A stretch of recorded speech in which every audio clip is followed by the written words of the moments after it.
Hi everybody, and welcome back to Lost Genre Reddit Stories. For this video, I won't give you a summary of what it is about.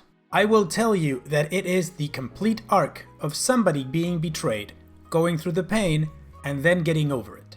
This one's from user Oh Whoa Eskimo. I, 30 female, caught my husband, 31 male, in an affair, and I don't know how to move on. I've suspected things had been going on for a while, but kept brushing it off. I thought he would never do that to me. Since around April 2020, he's been refusing my attempts to be intimate with me most of the time, sitting differently on the couch to where he's facing away from me. Little things. It's with one of our good friends. She came to my house a few weeks ago. She's texted me. She's pretended to be there for me. I found out because I rolled over and they were having a Snapchat conversation. She said she wished she could be there to hold him, and he summarized that I tried to seduce him last night and mocked it. I confronted him and he admitted it. He said that it was because lockdown was stressful. He does not want to work things out. He thinks of me only as a friend in his heart. When I told her husband, he confronted her, and apparently they actually kissed back in February 2020. I think at that moment, I was never going to be enough for him. We used to be so happy. The week before they kissed, we celebrated Valentine's Day together. He bought us a nice bottle of wine for our anniversary. We had fun. We were perfect. I don't know where to go from here. We've been married only about a year. I feel like he took so much from me and doesn't even want to go to therapy or work this out. I don't want to leave my house, but everywhere in it I see him. He chose her. I've been cheated in every relationship I've ever been in. He was supposed to be my forever. I don't know what to do. I've made therapy appointments, but I was also laid off last month, so I have too much free time to analyze every single moment where he might have been lying to me or where I made myself pathetic trying to cling to him. He's told everyone around him that it's all his fault. He'd never want to hurt me, etc. He has never told me any of this. Yesterday I came home to find a note requesting that I itemize what I want in a separation agreement. A note. There was nothing personalized. It wasn't signed. My dream has always been a husband and a family. I'm 30, and while logically I know I can still have that, I keep feeling like I'm drowning. How do I start to get through this? Okay, so I told you in the beginning that this is the complete arc, so I'm not gonna comment anything now and I will wait until the end. So let's now continue with the comments to this first post and see what kind of advice OP got and some of her replies. Obiterdicta says, "You can't go to therapy and work this out.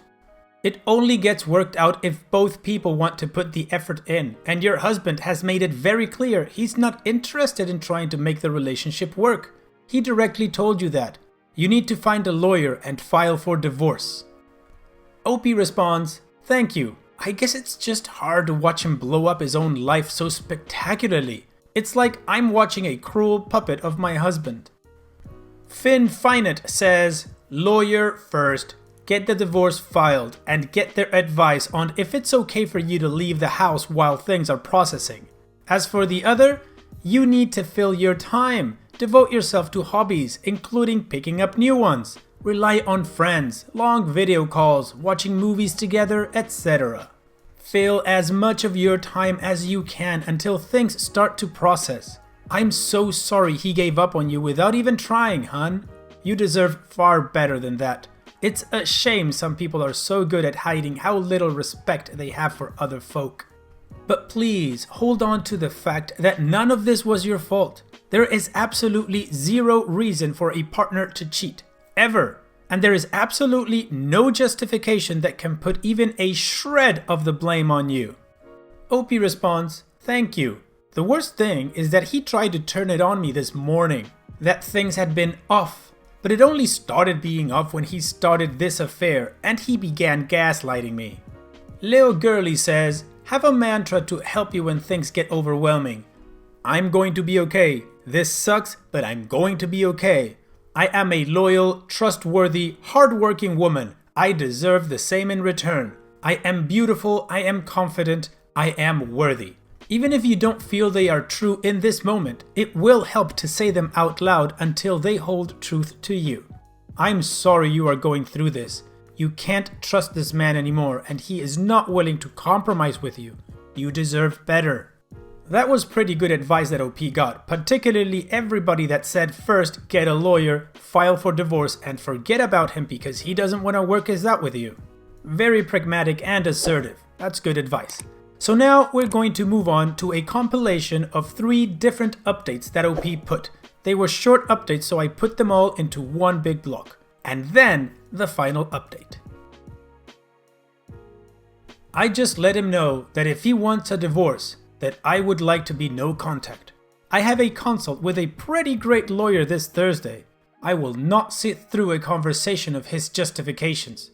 If you look at my post history, you can see what I've been trying to work through.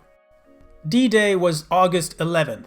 On August 17th, I came home to a note unsigned that only said he wanted me to list property I wanted per a separation agreement. We are in Virginia. On August 18th, I flew to see my friend in Denver and try to recover. I came back today. Yesterday, he texted me saying he wanted to talk when I got back. I responded that I wasn't ready. I had been ready the week before, but he had ignored me then.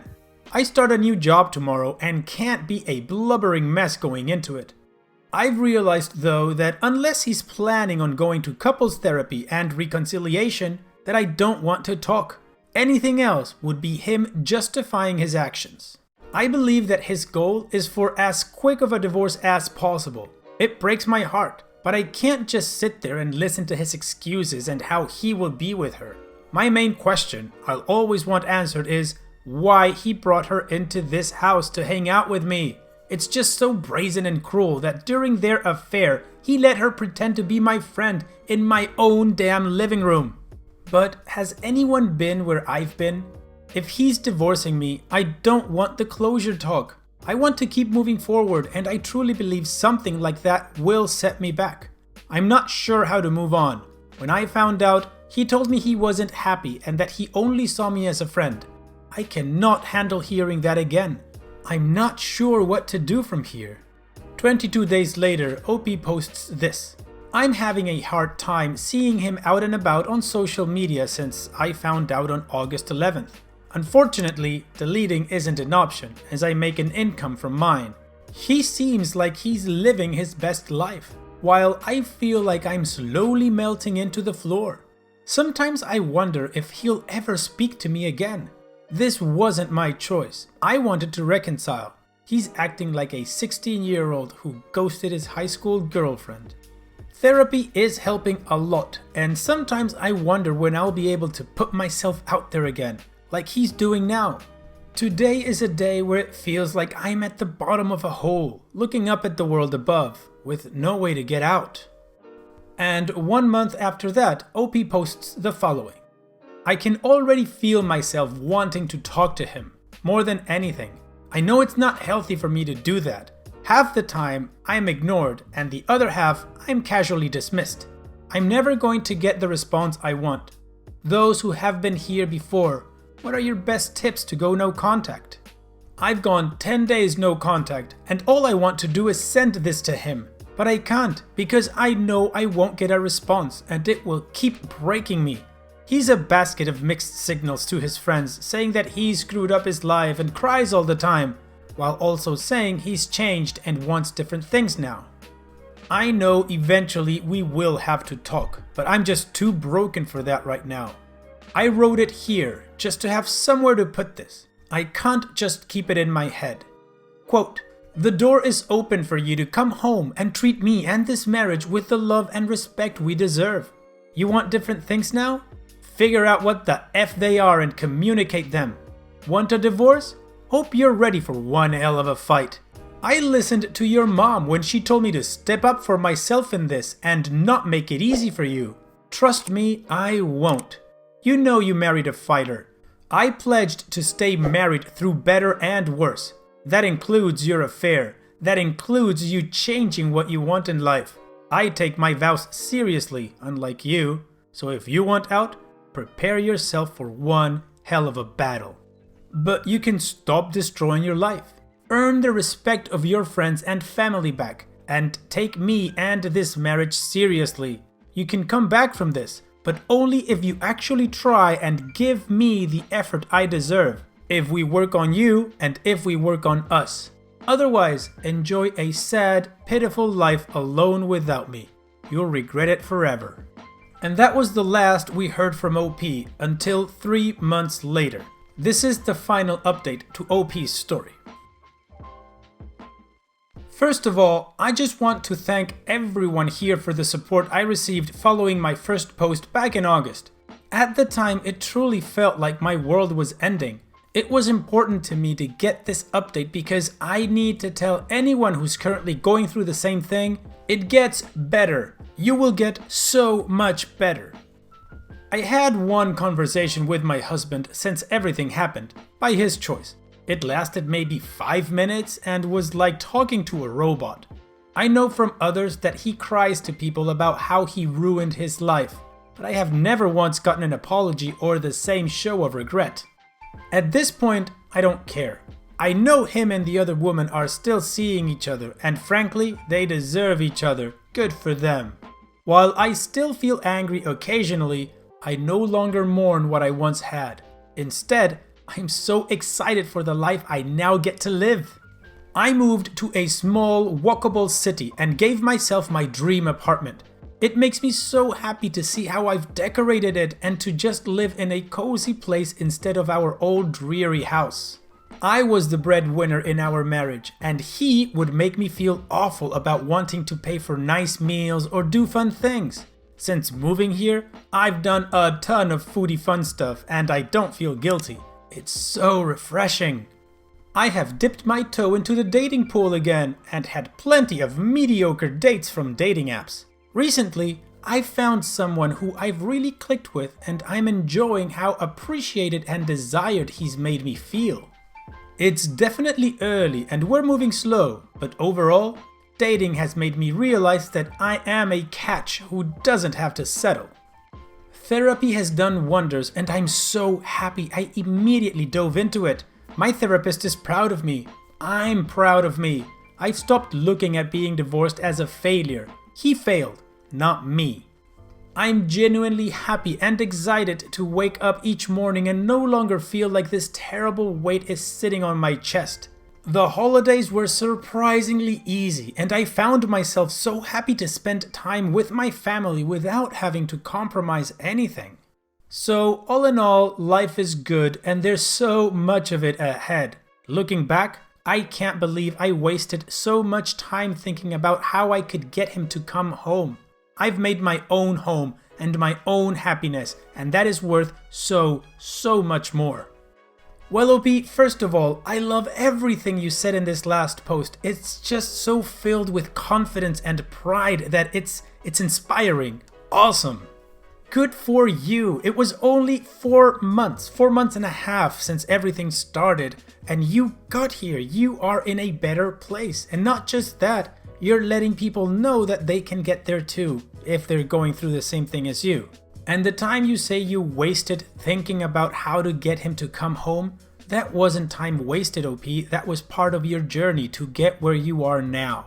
The way I see it, we usually as humans don't value things that didn't cost us in either time or money or effort. So all the work and effort that you've done by yourself or with your therapist and all the rights and wrongs in the middle is what needed to be done by you to get where you are today. Happy and excited about the future. Once again, congratulations OP on everything that you've done, and hopefully 2021 will be a great year for you. All the best. And so we've reached the end of the video. I truly hope you guys liked it. If you did, go ahead and click like. Of course, don't forget to subscribe and click that bell icon so you get notified every time I upload a new video. Also, here are more videos from my channel that you might enjoy. And having said all that, I will see you guys on the next video.